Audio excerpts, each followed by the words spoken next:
Hello and welcome to another episode of Front Row. Joining me is Mr. Suresh Shah. He is the Director and CEO of Lion Brewery PLC, Director of Cumberbatch and Company Limited, and is a past Chairman of the Ceylon Chamber of Commerce. Suresh, welcome to this episode. We start off with a much debated and discussed topic, which is the SOEs. How do you see the roadmap for SOE reforms in Sri Lanka? We talk about it so much. So it's known that the SOE sector needs reform. There are SOEs that, if you leave out the banking sector, most of the SOEs make losses to start with. There are question marks around whether some should be SOEs at all. So say, for example, there are hotels which are government controlled, there are supermarkets, we all know there is an airline. So whether some of these really need to be SOEs is a question mark to start with. But unfortunately, in terms of a roadmap, we don't see one. We do know that there is a need for the reform process. Those reforms may need to include privatization. Some of the reforms may need listing of entities. Certainly, all these enterprises need proper management, proper boards, the method in which boards are appointed, and so on and so forth. So I think people know, there is a general understanding of what needs to be done, but whether there is a formal roadmap out there which is being implemented, unfortunately, I don't see one. Okay. It's very interesting because successive governments speak about these SOEs and the loss-making SOEs, as we spoke about, if you leave the banking sector out. And however, there never seems to be one that is worked, like you say. We don't see a roadmap in sight.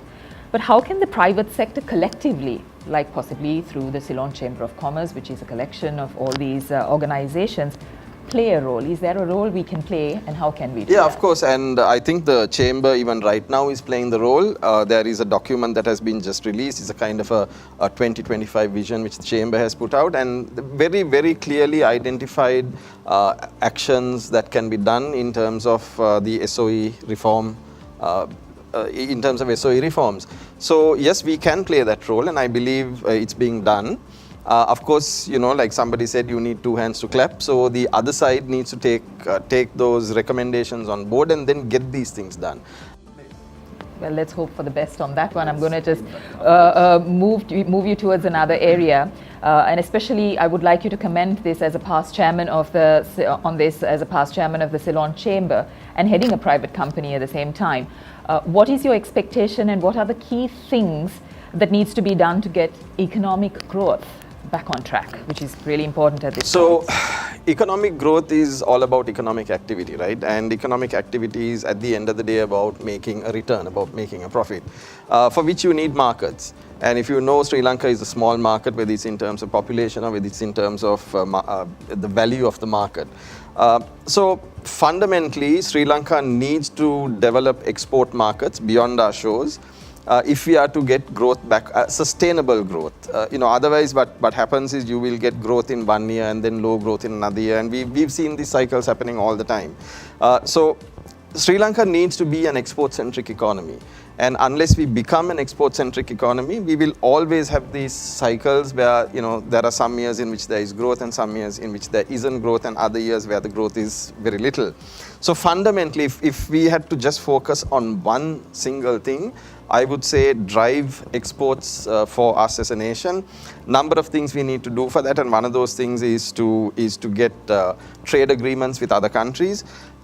So exports, I would say, is the fundamental focus. And beyond that, I would also look for investment to come into the country, the Sri Lankan private sector investing as well, for which you need a consistent policy framework. We've been asking for this again from the Chamber for many years. But again, unfortunately, in our country, we've seen policies, go up and down and sideways. So yeah, I would really focus on exports first, and then driving investment. That's really interesting. You spoke about driving investments, which is also an integral and a very key element in economic growth. Again, what can the chamber do? Yes, given the policy consistencies come into place, but what more, you driving towards 2025, what can the chamber do as an organization to facilitate this or to get this on track? So, again, it moves from, there are a number of things that can be done. So one is, again, play the policy advocacy role. And also, I think getting the private sector to believe that we need to look beyond protection. Unfortunately, the Sri Lankan private sector fundamentally does business on whom we know. We need instead to do business and be successful in terms of what we know. And I think there is a transition to that, and I think the chamber can play a fairly significant role in that. We need to be a productive and competitive private sector, not a protected private sector. And actually, for me, the real definition of protection is to be competitive and productive. The definition of protection is not about having high import tariffs or para tariffs. It's not that. It's to become a competitive and productive private sector. And I think the chamber can play a role in that. Well, wish you all the best on that one. And I'm going to move you to another area. Currently, there's a push for exports and certain government initiatives like the National Export Strategy, reports like the one you were a part of, breaking into India, for example. So in your opinion, have we done the right thing to promote exports? I mean, this also connects to the previous one. And if not, what more should be done?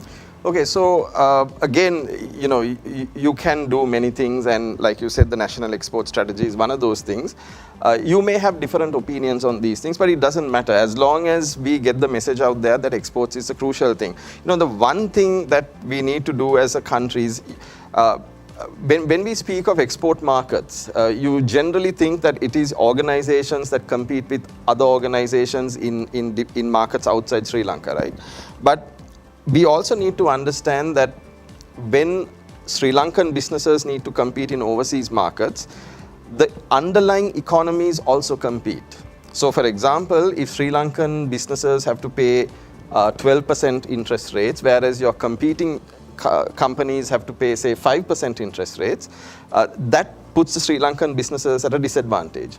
If our labor laws are very stringent, but the labor laws of a foreign market are not, let's say, more flexible, our businesses are at a disadvantage. So the underlying policy frameworks of the respective nations plays a very important role. And within Sri Lanka, I think we need to get the right policies in place to make Sri Lankan businesses in general more competitive. Now, of course, in this whole process, you will get the exceptional companies that are competitive just all by themselves, but those are the exceptions. When we speak of an export strategy and speak of an export-centric economy, we got to get every single one of our businesses striving for export markets.